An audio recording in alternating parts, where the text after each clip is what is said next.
The five of us had been playing rock, paper, scissors to decide everything since we were kids. Whoever lost had to pay the price. But in 12 years, I had never won. Not even once. The night before our engagement party, they were playing again to decide who wouldn't be allowed on stage tomorrow. I sat in the corner, and for the first time, I saw the truth clearly. Just before they throw their hands, Ethan Carter tapped his fingers twice on the edge of the table. In the next second, the other three threw paper in perfect unison. I threw rock. Chloe lost again. Rules are rules, Chloe. You're not allowed on stage tomorrow. Ethan reached over, pulling my hands into his palms and rubbing them gently. You really are unlucky. But don't worry. I don't mind. If this were the past, I would have laughed and accepted defeat.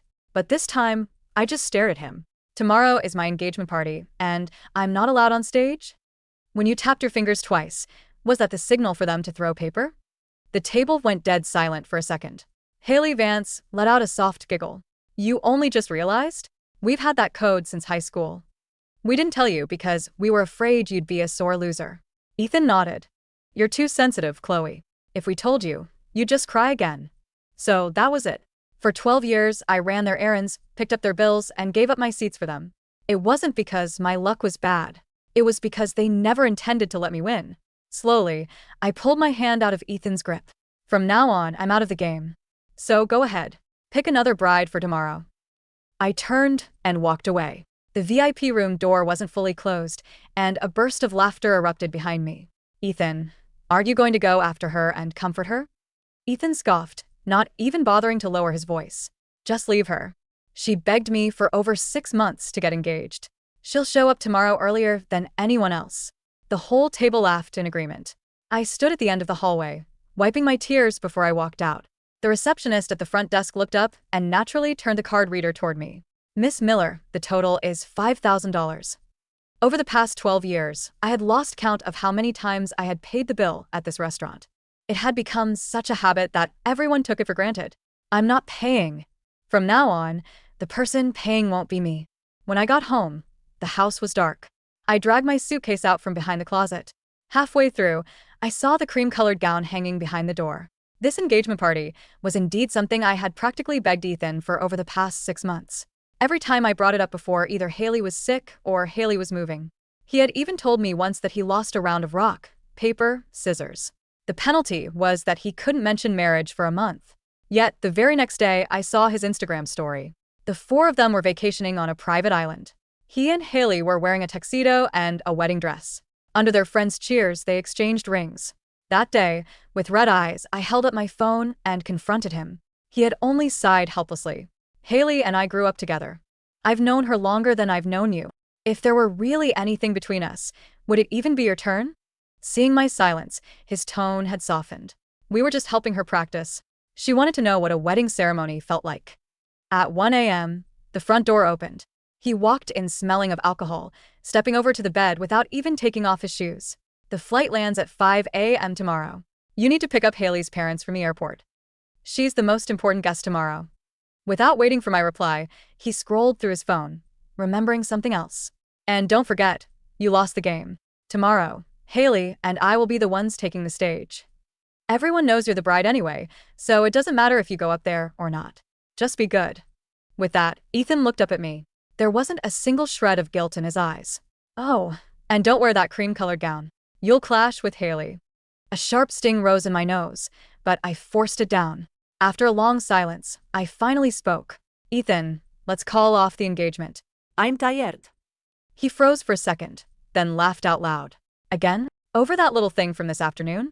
He sat on the edge of the bed and took off his jacket. It was just a game. The 5 of us have played it since we were kids. Is it really worth throwing a tantrum over? Besides, even when you lose, you just run some errands or buy some stuff. Who would actually want to make you feel bad? The touch of sincerity in his eyes almost fooled me again. On the day we filled out our college applications, the 5 of us had crowded onto his apartment balcony. Ethan had made the final call, saying we should all stay in the city and no one was allowed to leave. So, I crossed out New York University, the school I had always dreamed of attending. Later, Logan went to Boston and Mason went to Chicago. Ethan and Haley went to New York together. Only I stayed behind. At 11:30 p.m., my mom sent me a Snapchat message. Chloe, what time should your dad and I head over tomorrow? Don't worry about us. We can just sit in the very back row. We won't get in your way. Staring at those words, a sharp pain pierced my heart. I opened the chatbox. Mom, the engagement is cancelled tomorrow. I started typing more. Mom, honestly, I've been so tired all these years. But then, word by word, I deleted it. I only replied with one sentence. I'll tell you when I get back. I want to come home and stay with you guys for a few days. Just then, Ethan's voice drifted from the bathroom, loud and clear. Chloe, if you keep acting up like this, don't blame me if I actually call off the wedding. The next morning, I didn't go to the airport. My phone started buzzing with texts at 5:30 a.m. and didn't stop until 9 a.m. I didn't open a single one of them. Suddenly, the bedroom door was kicked open. Ethan stood there, his face pale with rage as he demanded answers. Haley's parents stood at the airport for 4 hours. I had to drive over and pick them up myself in the end. Are you happy now? I kept packing my suitcase, standing quietly beside him. I told you I'm out of this game. Out. He let out a cold laugh. Chloe, do you think this is a game you can just quit whenever you feel like it? Haley peeked out from behind him, her face filled with grievance. Chloe, it's all my fault. I shouldn't have asked Ethan to pick them up. How about I tell them to go back right now? Do you hear that? Hearing Haley speak, Ethan's anger flared up instantly. Haley is already apologizing to you. What more do you want? He snatched my suitcase and threw it back into the corner. A loss is a loss. It's been 12 years.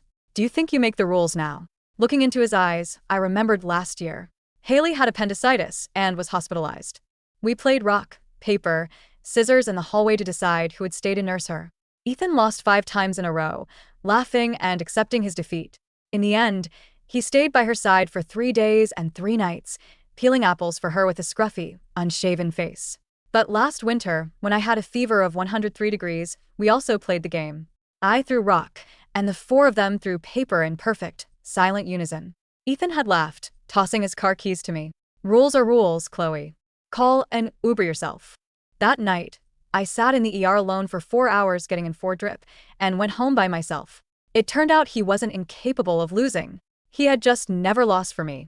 So, what is it this time? How much drama do you have to make before you'll stop? I didn't cry, and I didn't say a word. But this time, I was truly exhausted. I just silently set my suitcase upright again. Ethan's face darkened completely. Fine, Chloe. You're really something. Don't bother coming to the engagement party today. I'll tell my mom that the bride is sick and resting at home. The door slammed shut with a deafening bang. When it opened again, it was a delivery driver holding a bouquet of flowers. White roses. Ethan and I had an agreement. Whenever we had a fight and went cold turkey, a bouquet of white roses meant the fight was over. The sender bowed their head, and the receiver offered forgiveness. Over the years, I had received 17 of them. I didn't know what to feel as I held them. Just as I was about to close the door, the delivery driver stopped me.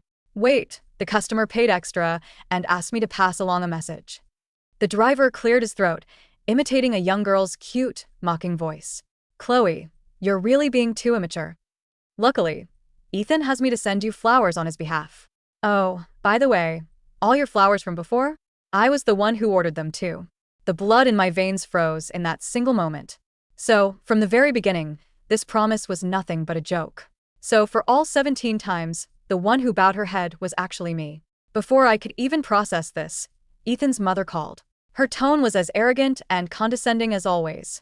Chloe, how do you still have the nerve to hide at home? My Ethan can get any girl he wants. How was he so blind to choose you? It's bad enough that you didn't show up, but you actually let your small town, embarrassing parents come here and make us a laughingstock. Right after she hung up, a photo popped up on my phone. I opened it frantically. It was the grand ballroom of the luxury hotel. The heavy double doors were open only by a tiny, narrow crack. My mom and dad were standing in the hallway outside, holding thick, heavy bags in their hands.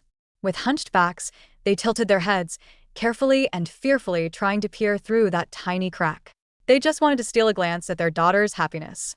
Tears rushed to my eyes. I grabbed my jacket and bolted out the door. But by the time I rushed to the hotel, they had already been kicked out by security. They didn't know the city. How did they manage to find their way here, all the way from their small Midwestern town? I didn't dare to think about the struggles and the cold glares they must have faced along the way. With trembling hands, I dialed their number. It rang for a long time before my mom finally answered, her voice soft and hesitant. Chloe, She spoke very quietly, sounding incredibly tense. We didn't go in. We just stood outside for a little bit. Your dad brought 2 bottles of homemade cider. He said it was his first time meeting Ethan's parents, and we couldn't show up empty-handed.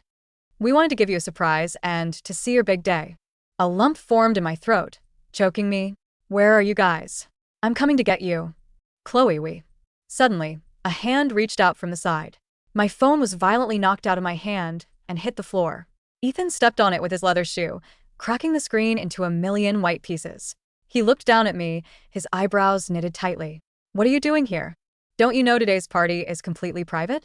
Walking around with your phone trying to take videos, what kind of stunt are you pulling now? Before I could say a word, Haley emerged from the hotel lobby, supported by Mason. With just one look, my heart was pierced. She was wearing a cream-colored, custom-designed gown. It was the exact same design I had hand-drawn and ordered 3 months ago. Last night, he had warned me not to wear cream because he was afraid we would clash. It wasn't because he was afraid of clashing. It was because he had already put my wedding gown on another woman. Ignoring the dress, I stared dead at Ethan, my voice trembling. My parents stood outside for the entire morning. Didn't they even deserve a seat? Ethan froze for a second, seemingly not expecting this to be the reason. He frowned, his tone turning dismissive. My mom said she already arranged for someone to handle them, and arranged for someone to kick them out? I cut him off, my eyes bloodshot as I glared at him. They don't know anyone in the city. What if something happens to them? A flash of panic crossed Ethan's eyes, and he instinctively took a step forward. But Haley, right on cue, reached out and grabbed his sleeve. Her eyes were slightly red as she apologized in a sweet, fragile voice. Chloe, don't blame Ethan. I was just worried that your parents would feel out of place in their clothes inside, so I asked security to politely guide them out. It's all my fault. I should have gone to pick them up myself. With just those words, the worry in Ethan's eyes vanished instantly. He turned to shield Haley, scolding me with a cold face. It was all for your own good. Can you stop throwing these tantrums regardless of the occasion? My heart sank further and further into the abyss. I didn't yell. I didn't slap him. I didn't even cry. 12 years of quiet compliance had conditioned Ethan to expect tears, explanations, or desperate pleas for reassurance. When I reached down to pick up my shattered phone, my hand didn't shake. The glass shards bit into my palm, leaving a thin crimson smear across the crushed screen, but I felt nothing. What are you doing? Ethan asked, his voice sharp with irritation though a slight wrinkle formed between his brows. He didn't like the silence. He was used to my noise, my soft apologies, my anxious hovering, my desperate attempts to patch things up. I'm going to find my parents, I said quietly. Chloe, don't be ridiculous, Haley said softly, taking a step toward me in my dress. The heavy cream satin flowed down her frame, catching the noon sun. Ethan's mother arranged a driver for them. They're fine. You're making a scene. In front of the venue guests. I looked at Haley. Really looked at her. For 12 years, I had seen her as the delicate, frail childhood friend whom everyone felt compelled to protect. Now, standing in the dress I had spent 3 months designing, the dress I had sketched late into the night while Ethan slept, she looked small, pathetic, and entirely hollow. Keep the dress, Haley, I said softly. Haley blinked, taken aback. What? Keep it, I repeated, my voice dropping to a calm, dead tone. You've spent 12 years taking my turns, my seats, my dignity, and my money. A dress is nothing to me now. Ethan's face darkened instantly. Chloe, watch your mouth. She was just trying to help. Ethan, I cut him off, meeting his eyes directly. Your shoe is still on my phone. He froze. Slowly, he looked down at his polished black leather shoe pressing into the ruined glass on the pavement. He lifted his foot, looking suddenly uncomfortable, almost ashamed, though his pride quickly swallowed it. I'll buy you a new phone, he muttered, reaching for his wallet. Stop acting like a martyr. Don't bother, I said. I turned around and walked down the steps toward the main road, leaving him standing there with his leather billfold half drawn. Chloe, if you walk away now, don't bother coming back, Ethan shouted after me, his voice echoing against the marble facade of the hotel. Do you hear me? I'm not coming after you this time. I didn't turn around. I didn't slow down. I walked 3 blocks until I saw 2 figures sitting on a concrete bench near a bus stop. My father was wearing his only suit, a faded navy jacket that was loose at the shoulders and holding a brown paper bag carefully between his knees. My mother sat beside him, fanning herself with a paper brochure, her graying hair slightly disheveled from the wind. Next to their feet were 2 large glass jars of homemade apple cider, wrapped in red bubble wrap so they wouldn't break during the 6-hour bus ride from their small town. When my mother saw me, her tired eyes lit up instantly. She tried to stand, smoothing down her coat, a look of nervous anxiety flushing her cheeks. "Chloe," she whispered, looking around as if afraid Ethan's family might appear out of nowhere. Did we ruin things for you?" The security guard said it was a private event and we didn't have the golden invitation cards. My dad stood up quickly, wiping his calloused hands on his trousers. "We didn't mean to humiliate you, honey. We just wanted to drop off the cider. Your mom spent 3 days brewing it." Looking at their weathered faces, their anxious eyes, and the humble cider jars sitting on the dusty pavement, the dam inside me broke. I ran to them, throwing my arms around both of their shoulders and sobbed quietly into my mother's neck. "I'm sorry," I choked out, the words tearing through my throat. "I'm so sorry." "Mom, Dad." "I'm so sorry." My mother held me tight, her hands patting my back with the same gentle rhythm. "She used when I was a child." "Oh, my sweet girl, what happened? What did they do to you?" "Nothing," I whispered, wiping my eyes with the back of my hand as I pulled away. "Nothing ever again. We're going home." My father looked at me, his brow furrowed with deep concern. "What about the engagement party, Chloe?" "There is no engagement," I said, looking my father straight in the eye. "There is no wedding, and I am never coming back here." My father looked at my bruised, cut hand holding the shattered phone, then at the tear stains on my face. A slow, dark understanding settled over his face. He didn't ask further questions. He simply picked up the brown paper bag, hoisted the 2 heavy jars of cider into his arms, and nodded. "All right," my dad said softly. "Let's go home." Inside the grand ballroom of the Bellevue Hotel, the atmosphere was lavish, expensive, and increasingly chaotic. Ethan sat at the head table, swirling a glass of high-end champagne. Beside him sat Haley, looking ethereal in the cream gown. Mason and Logan were cracking jokes, chatting with business associates of Ethan's family. To the outside world, everything looked pristine, but under the surface, tiny cracks were spreading rapidly. When the hotel banquet manager approached the table with a smile, holding the mid-event bill for the extra wine and custom floral arrangements, he naturally stepped toward Ethan. "Mr. Carter, Miss Miller usually handles the line-item confirmations and payment authorizations before the 3rd course. Should I bring the clipboard to you?" Ethan frowned, putting down his glass. "Just send it to Chloe's card on file." The manager paused, looking slightly embarrassed. "Ah, Miss Miller called the hotel accounting department 20 minutes ago, sir. She formally canceled her credit authorization and revoked her status as the primary host. The remaining balance for the ballroom rental and catering is currently unpaid." The table went quiet for a moment. Ethan's mother, seated across from them, dropped her fork. "What do you mean? Revoked? That girl paid the deposit. Is she trying to embarrass us?" "How much is the remaining balance?" Mason asked casually, cutting a piece of steak. "It can't be that much."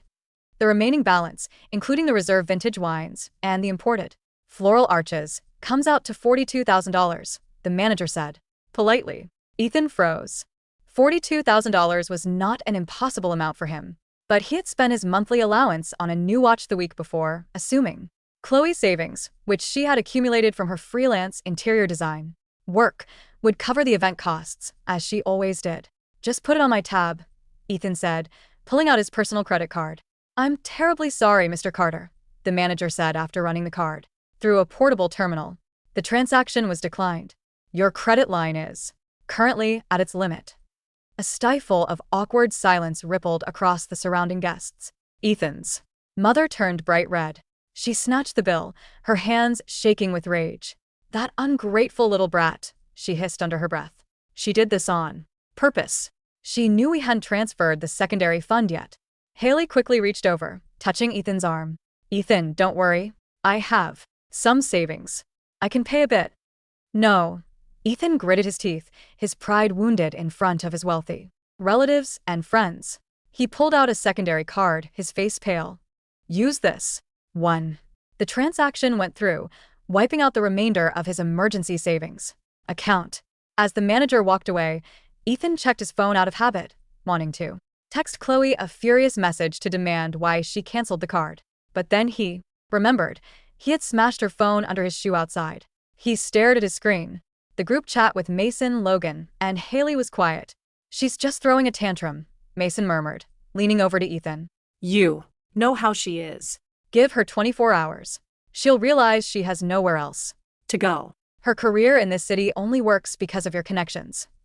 "Yeah," Logan agreed, taking a sip of wine. "She'll be crying at your door by tomorrow morning, holding breakfast." Ethan looked at Haley, who was smiling softly and picking at her food. For some reason, the cream dress on her didn't look as right as he thought it would. It Looked loose around the shoulders, slightly ill-fitting. He recalled Chloe spent weeks adjusting the measurements on her dress dummy at home, her fingers pricked with needle marks. "Yeah," Ethan muttered, taking a heavy gulp of alcohol. "She'll be back."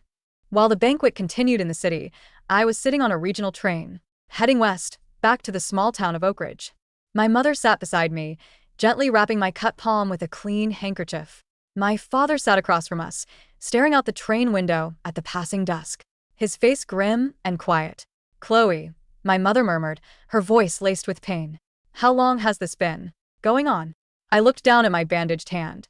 "A long time, Mom. 12 years. 12 years." My mother whispered, tears welling up in her eyes. "You told us you were happy. Every time you called, you said Ethan was treating you well. You said you were playing games together, having fun." "I was stupid," I said softly, looking at my reflection in the dark train window. "I thought if I gave up enough, if I accommodated them enough, they would eventually accept me. I thought love was something you earned by losing." My father turned around. His eyes were red, but his voice was firm, filled with a iron certainty I hadn't heard in years. "Love isn't a game where you have to lose to keep someone around, Chloe," my dad said. "If a man makes you pay for his love, he's not a partner. He's a thief." His words hit me like a splash of ice water, clearing away the last lingering fog in my mind.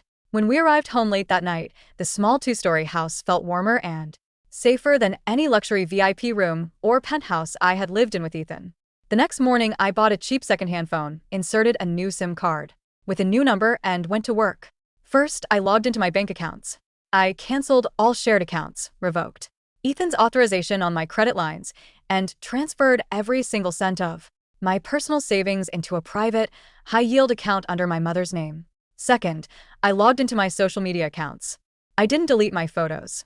Instead, I downloaded every screenshot, every story, and every post from the past 12 years. I found the Instagram story Ethan had posted on the private island, the one where he and Haley wore a tuxedo and a wedding dress, exchanging rings while laughing under the tropical sun. I found the group chat logs where Haley bragged about getting me to pick up her dry cleaning because she lost a game of rock, paper, scissors. I found the receipts for 17 bouquets of white roses, all billed to my card, with delivery notes written in Haley's handwriting. "Sends love on Ethan's behalf so she stops crying." I backed up every piece of evidence onto 3 separate flash drives. Then I opened my personal portfolio. For 6 years, I had worked as a ghost designer for Ethan's family firm, Carter Development. Because I lacked a formal degree from a top university, having dropped out of the NYU track to stay in the city with Ethan, Ethan's mother had insisted that my design blueprints be submitted under the firm's name, promising me a partnership once we got Married. I had designed 3 award-winning luxury residential complexes in the city. The blueprints were saved on my encrypted personal drive. I pulled up the copyright registration portal and filed formal, retroactive intellectual property claims for every single blueprint, attaching my original time-stamped raw files, hand sketches, and digital rendering logs. If Ethan and his family thought I was merely a docile pet who lost every game, they were about to learn what happens when the pet stops playing. 3 days passed. In the city, Ethan returned to his luxury apartment late Tuesday evening after a long day at the office. The apartment was pitch black. Usually, when he walked in, the lights would be warm, the smell of homemade dinner would drift from the kitchen, and his ironed shirts would be hanging systematically in the dry cleaning nook by the door. This time, the air was cold, stale, and smelled of emptiness. "Chloe," he called out, tossing his keys onto the marble entryway table. No response. He frowned, walking into the bedroom. The closet door was open. Half of the wardrobe was missing, not just her clothes, but every single item she had bought. Herself. The cream gown dress form was bare. Her drawing desk was stripped. Clean.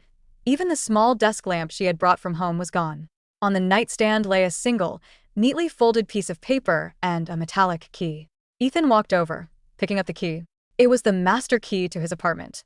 He opened the folded paper. There were no tears, no long paragraphs of heartbreak, no questions. Just 5 words written in clear, elegant handwriting. The game is over. Don't call. Ethan stared at the note, a strange, uncomfortable tightness clutching at his chest. His phone chimed.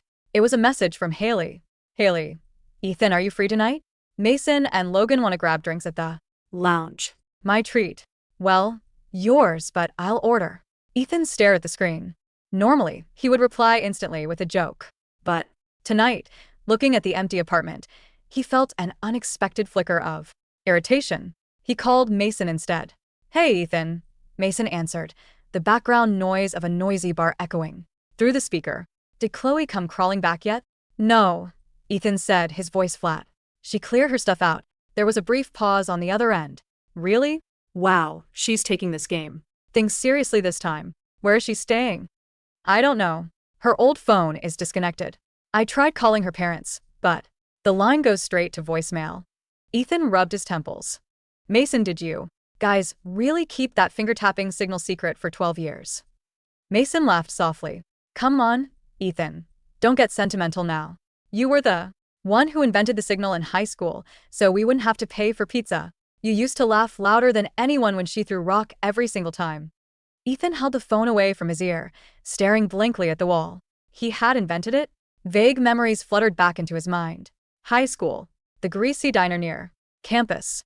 Chloe sitting across from him, her big eyes bright with devotion, holding out her allowance money to pay for their group's burgers because she lost the round. He remembered her laughing, saying, I guess my luck is just bad. But as long as you guys are happy, it's fine. He remembered how she had given up her NYU application because he had tapped his fingers twice under the table, signaling the group to throw paper, forcing her, the perpetual rock, to lose and stay in the city. He had told himself back then that he did it because he loved her and couldn't bear to let her leave. But was it love? Or was it just convenient to keep an obedient, loyal safety net around? Ethan? You still there? Mason's voice brought him back. I'm tired, Ethan said coldly. I'm not coming out tonight. He hung up the phone, standing alone in the silent, dark master bedroom. 2 weeks later, the quiet town of Oak Ridge was enjoying a cool autumn afternoon. I was sitting in the back garden of my parents' house, working on my laptop. After submitting my portfolio and IP claims, I had reached out to an old high school contact who now worked as a senior director at Vanguard Architectural Design, a prestigious international firm based in Chicago. When he reviewed my original blueprints and verified my authorship, he didn't just offer me a job. He was appalled that my work had been published under Carter Development without my name credited. Chloe, these residential blueprints won the Regional Innovation Award last year, he had said over a video call. Carter Development took all the government subsidies based on your design. If you reclaim copyright there, ongoing Phase 3 construction will have to halt immediately pending a legal review. Halt it then, I had replied calmly. And halted it was. That very morning, the legal notice hit Carter Development's corporate office. Ethan was in the middle of an executive board meeting, presenting the Phase 3 expansion plans to potential investors, when his secretary burst into the room, her face white as a sheet. Mr. Carter, we have an emergency, she stammered, handing him a thick legal document bearing the seal of the Federal Intellectual Property Court. Ethan flipped through the pages, his heart sinking into his stomach. Cease and desist notice. Infringement of architectural copyrights. Plaintiff. Chloe Miller. Attached to the document were absolute proofs of my ownership. Original C80. Vector files timestamped 3 years ago, hand-sketched blueprints with my personal signature seal, and email trails showing Ethan sending me raw project requirements late at night, asking me to fix the structural flaws before his mother's company submitted them. The investors standing in the room exchanged uneasy glances. Ethan, the chief investor said, rising to his feet. What is the meaning of this? Is the core design of Phase 3 wrapped up in an ownership dispute? No. This is a misunderstanding. Ethan stammered, his usual icy composure completely crumbling. This is just my fiancée. She's having a personal issue. Fiancé or not, If the IP belongs to an individual who hasn't signed an assignment agreement, our capital is frozen, the investor said coldly, gathering his files. We'll speak when your legal team clears this disaster. The investors walked out, leaving Ethan alone in the boardroom with his mother. Ethan's mother slammed her palm onto the glass conference table, her face twisted in rage. That miserable little girl, she screamed. How dare she bite the hand that fed her? Call her right now. Threatened to sue her for breach of contract. There was no contract, Mom, Ethan shouted back, his voice cracking for the first time in his life. She did all those designs for free because she thought she was marrying me. His mother glared at him. Then find her, fix this, go to her little backwards town, drag her back, and make her sign the release forms. Ethan pulled out his phone, frantically dialing my old number. The number you've dialed is no longer in service. Panicked, he opened his social media app to message me. You have been blocked by this user. He tried looking at my profile on professional platforms, blocked. He called Mason. Mason, do you have Chloe's parents' address in Oak Ridge? No, Ethan, Mason said hesitantly. Why would I have her parents' address? She was the one who always kept track of logistics, remember? None of us ever paid attention to where her family lived. Ethan slammed his phone onto the desk. For 12 years, he had been the center of my universe. He had assumed that no matter how far I ran, he would always hold the string. Now, he realized with a cold wave of horror that I hadn't just cut the string. I had set the whole kite on fire. Without me to act as the buffer, the group dynamics among the remaining four quickly deteriorated. It started with small things. A week after the legal notice arrived, Haley, Mason, Logan, and Ethan met at their usual high-end steakhouse. When the bill arrived at the end of the night, a casual $1,200, the waiter placed the check in the center of the table. Silence fell over the table. In the past, this was the exact moment someone would yell, rock, paper, scissors. Ethan would tap his fingers. The three of them would throw paper. Chloe would throw rock, and Chloe would quietly hand over her card with a resigned smile. Now, Chloe wasn't there. Mason cleared his throat, looking at the bill. So, how are we splitting this? Haley laughed nervously, reaching over to touch Ethan's arm. Ethan, why don't you get it like usual? Ethan glared at her, his temper short after a week of corporate chaos and legal pressure. My company accounts are frozen because of the lawsuit, Haley. I don't have $1,200 to burn on a casual dinner right now. Haley's smile faltered, a flash of annoyance crossing her face. Well, you don't have to be so rude about it.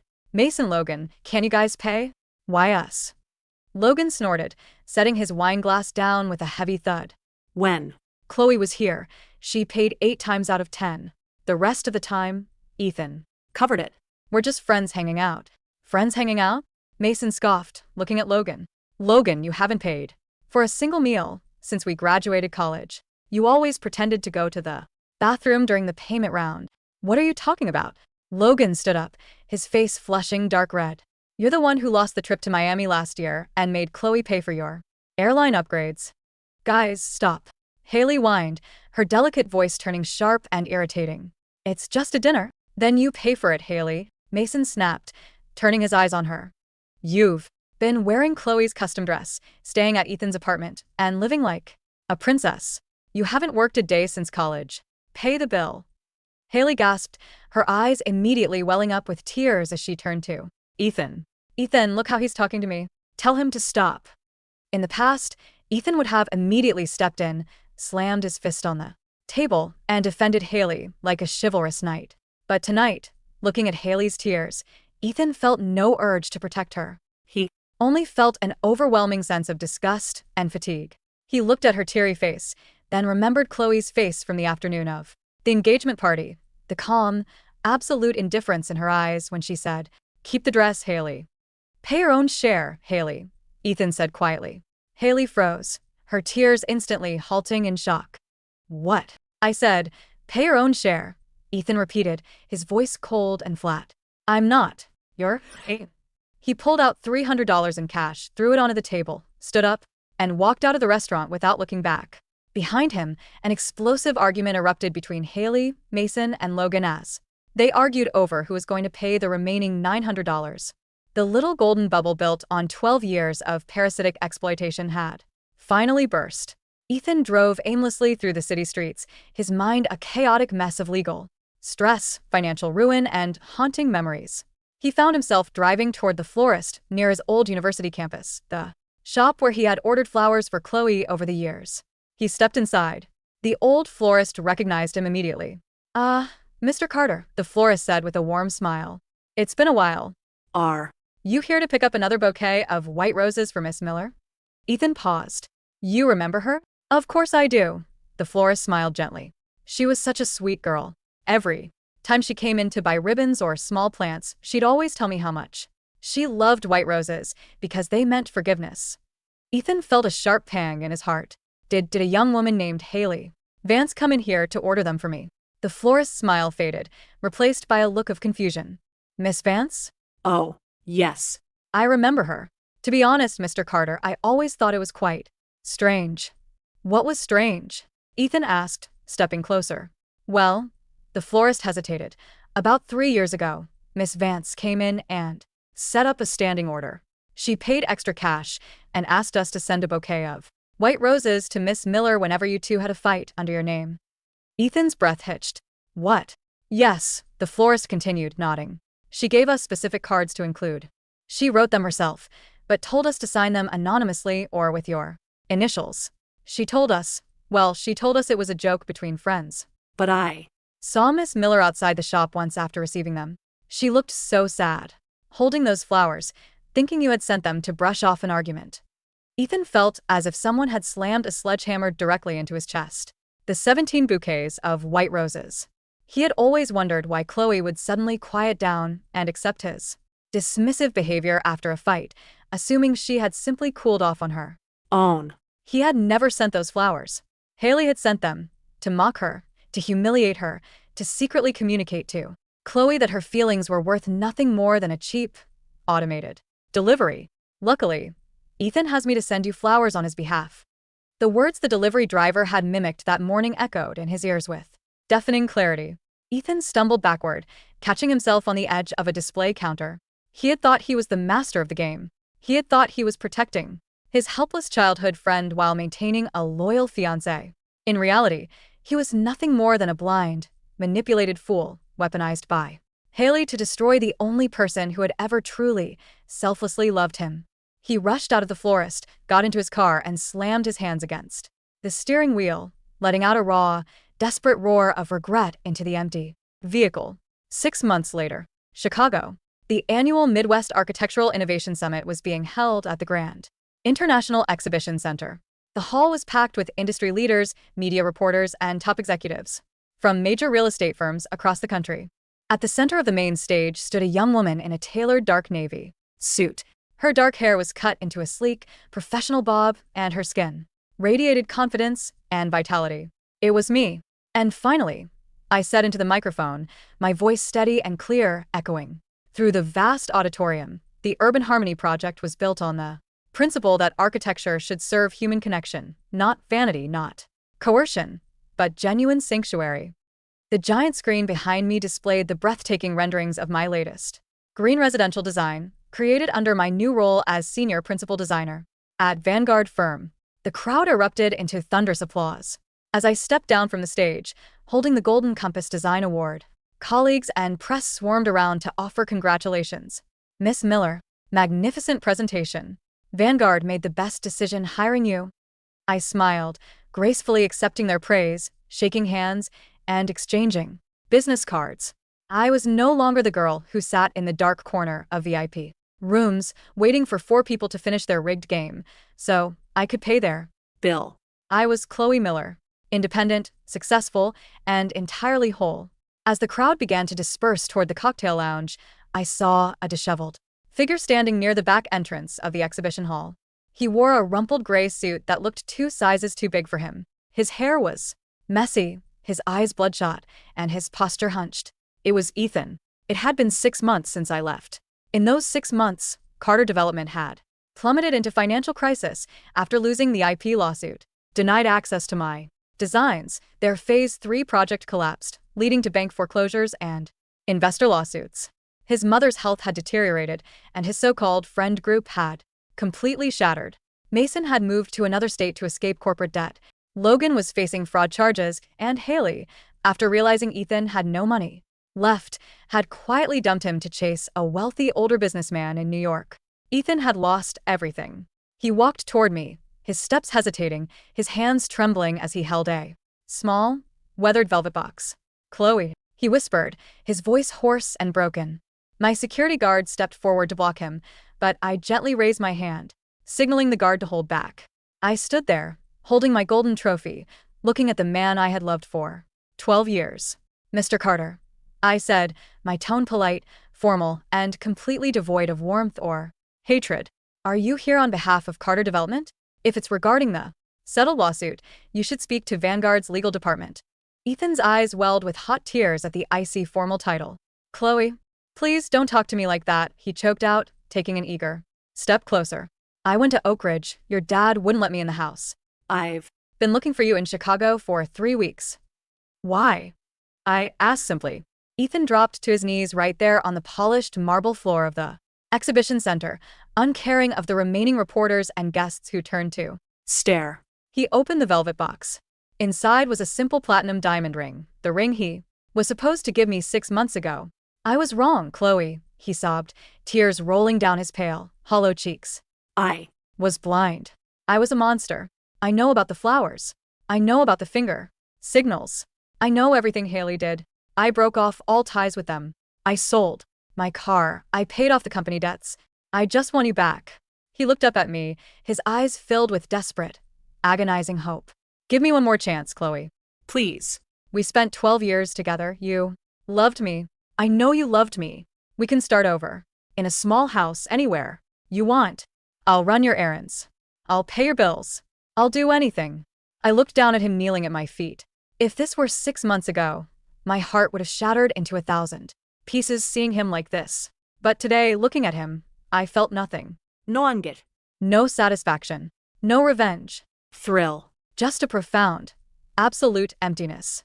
"Ethan," I said softly, stepping back, so my shadow no longer touched him. Do. "You know why you're kneeling here today?" Ethan wiped his eyes frantically. "Because I love you. Because I realize I can't live without you." "No." I shook my head gently. "You're kneeling here because you lost." Ethan froze. "For 12 years, you only enjoyed being with me because you were winning," I said, my voice calm as a quiet lake. "You won my sacrifice, my talent, my money, and my youth. You loved the game because the outcome was rigged in your favor. Now, the game is over and you lost your status, your wealth, and your safety. Net. You don't miss me, Ethan.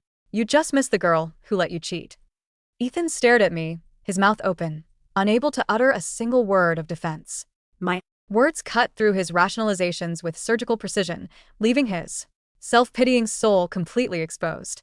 "I didn't lose my luck 12 years ago, Ethan," I added, looking down at my award trophy. "I just forgot that I was the one holding the deck." I turned around, my high heels clicking rhythmically against the marble floor as I walked toward the bright glass exit of the hall, where my parents were waiting in a car to take me out for a celebratory dinner. "Chloe, Chloe, please." Ethan screamed behind me, his voice echoing frantically. In the vast, empty space. "What about our 12 years? Do 12 years mean nothing to you?" I didn't turn back. I walked out into the crisp, beautiful autumn sunshine. The sky above Chicago was vast, clear, and utterly free of shadows. Behind me, in the dark marble hall, Ethan sat on his knees, clutching an empty ring box, finally understanding the true cost of the game he thought he would never lose. 2 years later, Oak Ridge was celebrating its annual autumn festival. The air smelled of sweet cinnamon, fallen leaves, and fresh apple cider. I sat on the porch of my new, custom-designed home, a modern 2-story sanctuary, overlooking the river that I had built for my parents and myself. My phone rang on the wooden table. It was a call from my firm's legal liaison. "Chloe, just giving you a final update on the Carter liquidation case. The Remaining assets of Carter Development have been auctioned off to pay for bank defaults. Ethan Carter signed the bankruptcy papers yesterday." "Where is he now?" I asked casually, taking a sip of tea. "He's working as an entry-level logistics clerk for a freight company in the suburbs. Pay minimum wage. Lives in a basement studio." The lawyer paused. He "Still send the letter to our firm every month addressed to you. We've been throwing them in the shredder as requested." "Good," I said smoothly. "Keep shredding them." I hung up the phone. My mother came out onto the porch, carrying a tray of warm apple pies. Behind her, my father was carrying 2 large glass jars of cider, smiling broadly. "Chloe, your friends from Vanguard are almost here," my mother said happily. "Make sure there's enough room on the patio table." "There's plenty of room, Mom," I smiled, standing up to help her set the table. Moments later, a car pulled into the driveway. My new design team, genuine, kind, brilliant people who respected my work and celebrated my success, stepped out, carrying gifts, wine, and laughter. We gathered around the long wooden table on the porch, eating pie, drinking cider, and watching the sunset paint the sky in brilliant hues of gold and orange. After dinner, one of my younger junior designers, a cheerful girl named Maya, Pulled out a deck of board game cards. "Hey, let's play a game to see who has to do the dishes," Maya teased, laughing, as she shuffled the deck. "How about rock, paper, scissors?" The table burst into light-hearted laughter. I looked at the bright, honest faces around me. People who cared about me, people who saw me, people who would never dream of tricking or exploiting me. I smiled, leaned back against my chair, and put my hands on the table. "Sure," I said softly, my voice filled with pure, unshakable peace. Let's play. "But this time, we play by real rules."